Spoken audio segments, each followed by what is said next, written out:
c'est Julie Jourdan qui est à présent à mes côtés en plateau pour poursuivre cette discussion de marché. Bonjour Julie. Bonjour. Bienvenue, vous êtes gérante action américaine chez Mansartis. En tant que gérante action, participante de marché sur le marché américain, comment vous recevez l'information de ce tandem Powell-Brainard qui va donc piloter les débats au sein de la Fed en tant que président et vice-présidente sur les prochaines années, Julie? Écoutez, c'est plutôt quelque chose qui s'inscrit dans la continuité d'une politique qui a été assez, à la fois pragmatique, à la fois réactive, à la fois proactive. Donc, quelqu'un qui a bien géré, Jérôme Powell a bien géré ces dernières années.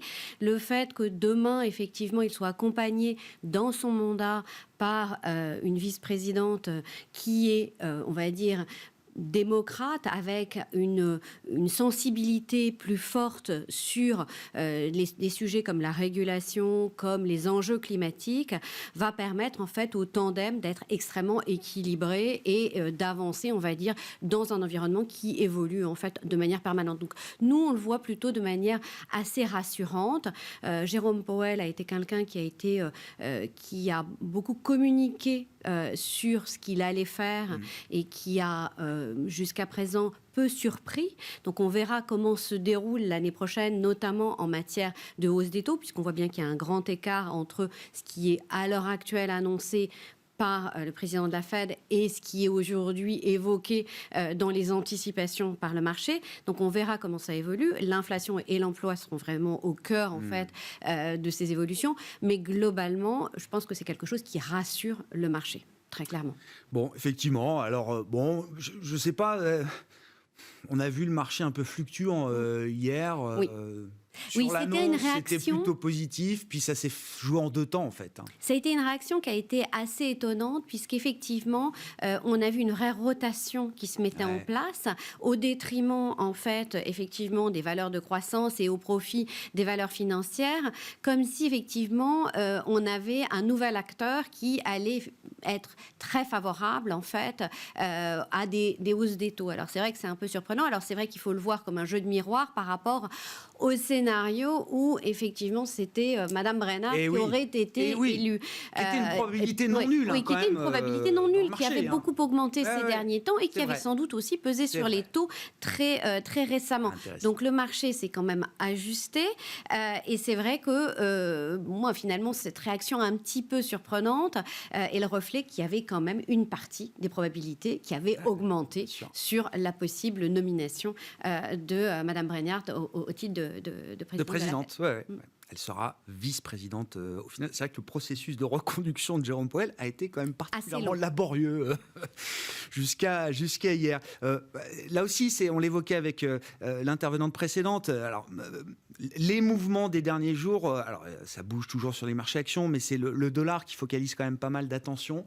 Là aussi, toujours en tant que gérante action, est-ce que ça reste un non-sujet à ce stade ou est-ce que ça devient un sujet macroéconomique, microéconomique également pour certains secteurs d'activité? Je crois qu'aujourd'hui, il faut bien voir que c'est le reflet de réalité économique et monétaire. C'est-à-dire qu'effectivement, on a vu la dégradation de la situation en Europe sur la partie Covid. Donc ça, je pense que c'est vraiment un élément qui est assez tangible. On a vu la montée des taux courts aux États-Unis, donc un différentiel qui s'accentue.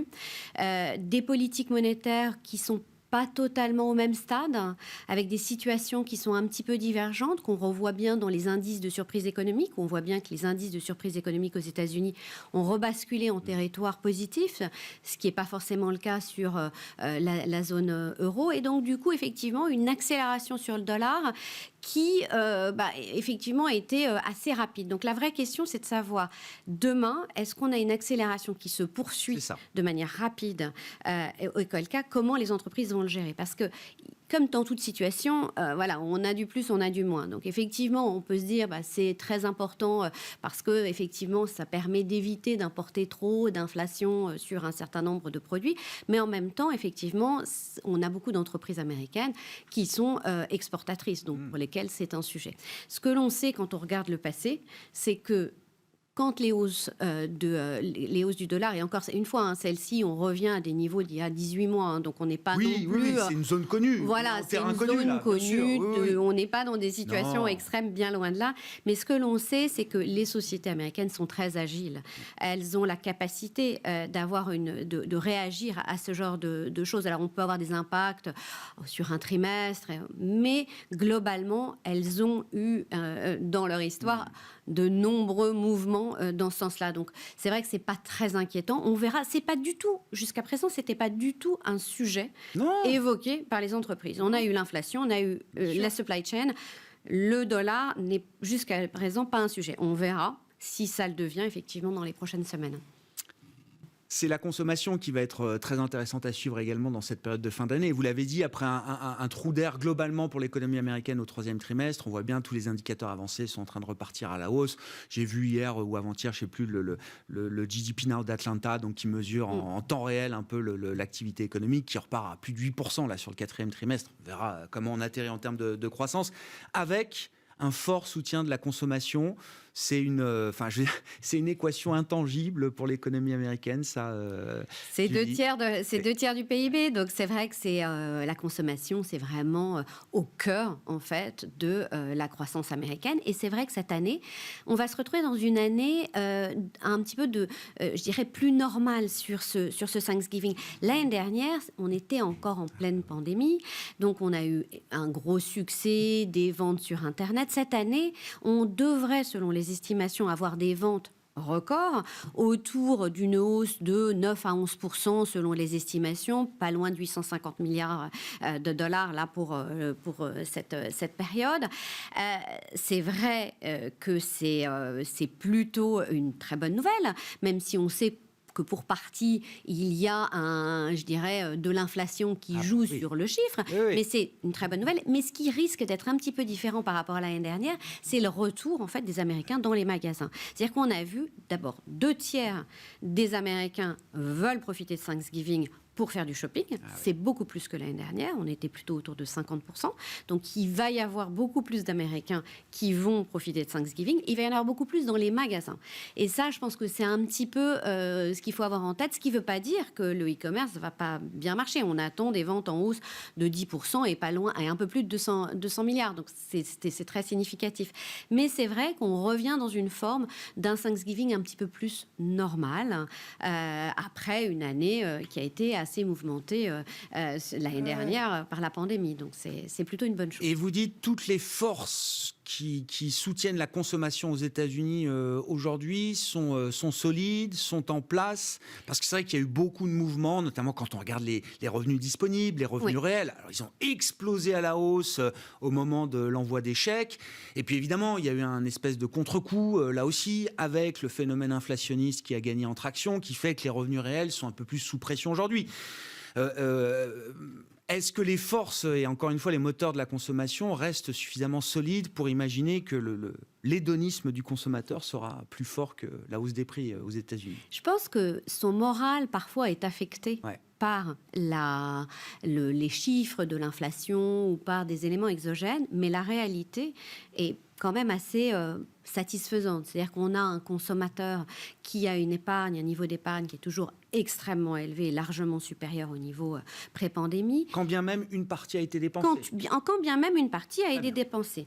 Qui, s'il est investi dans l'immobilier ou dans les actions, a un effet richesse qui est colossal, qui bénéficie d'un marché de l'emploi extrêmement favorable et dans lequel on voit bien que la demande excède aujourd'hui, les offres excèdent effectivement ce qui est possible. Donc, avec une inflation salariale sous-jacente, en particulier pour les métiers où on a peu de formation. Donc, c'est vrai qu'on est dans un environnement qui, globalement, reste très favorable, et ce, en dépit de l'inflation. Donc, on a effectivement cette inflation, mais il ne faut pas se dire cette inflation, effectivement, vient, perturber de manière très forte, en tout cas à ce stade, une situation qui est extrêmement encourageante. Alors, 2020 a été l'année de l'urgence de la crise pandémique, 2020 aura été l'année de la sortie de crise pour l'économie américaine en l'occurrence. 2022 s'annonce comme une année de normalisation sur le plan de la croissance. et donc de la consommation. En termes d'investissement, de thèmes d'investissement, comment est-ce que ça se traduit dans votre gestion et dans votre fonds chez Mansartis, Julie? Alors, je pense qu'il faut vraiment analyser effectivement cette année 2022, sans doute au regard de deux, on va dire, deux éléments. La première, sur le court terme, ça va être effectivement la fin de cette sortie de crise et je dirais la réelle normalisation, notamment sur les problèmes de chaîne d'approvisionnement qui risquent en fait de s'étirer encore sur le premier voire le deuxième trimestre, qui sont des facteurs d'inflation aussi derrière, donc qui sont effectivement à regarder de très près. Donc ça, c'est un premier élément qui est plutôt, d'après nous, sur du court terme en tout cas. On va voir effectivement l'inflation derrière, qui elle aussi, on va voir comment elle évolue, mais qui est effectivement dépendante de ces choses-là. On va avoir tout ce qui est effectivement la normalisation de la politique monétaire. Et là aussi, les 6 premiers mois de l'année vont être déterminants pour ça.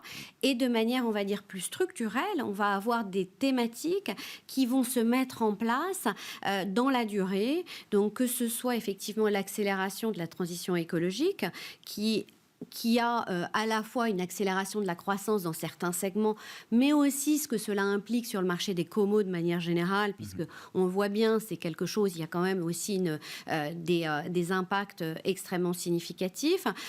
On va avoir la thématique du onshoring, donc la relocalisation d'un certain nombre d'industries aux États-Unis pour des raisons stratégiques, suite justement un peu comme les conséquences aussi. Les enseignements de cette pandémie, exactement. À voir si ça se concrétise ou pas, puisqu'on en a beaucoup parlé pendant le mandat Trump. C'était quelque chose qui était une volonté politique qui ne s'est pas réellement traduite dans les faits. Donc on va voir si effectivement c'est quelque chose qui... Après Trump, la pandémie aura eu raison des chaînes c'est ce qu'on verra, de la localisation. Exactement, mais c'est quelque chose qui peut avoir effectivement une concrétisation dans les prochains trimestres et prochaines années. Et enfin, je pense qu'on continue d'avoir des thématiques de croissance structurelle qui sont toujours là, que ce soit la digitalisation de l'économie, que ce soit le vieillissement de la population, que ce soit la croissance de la consommation, on en a parlé, qui sont effectivement des moteurs structurels de croissance. Donc on voit bien que on a un petit peu de ce qui nous a pénalisé la croissance ces 2 dernières années et qui va continuer. Et puis, on va avoir effectivement des nouvelles thématiques et des thématiques structurelles pré-pandémiques qui reviennent également. Merci beaucoup Julie pour cet éclairage et ce coup d'avance sur 2022. Oui, il y a le sprint final 2021, mais tous les investisseurs, tous les gérants sont déjà projetés sur les enjeux de 2022. Julie Jourdan qui est avec nous en plateau pour évoquer les marchés actions américains, gérante actions US chez Mansartis. On se retrouve ce soir à 17h en direct sur Bismart pour la suite de Smart Bourse.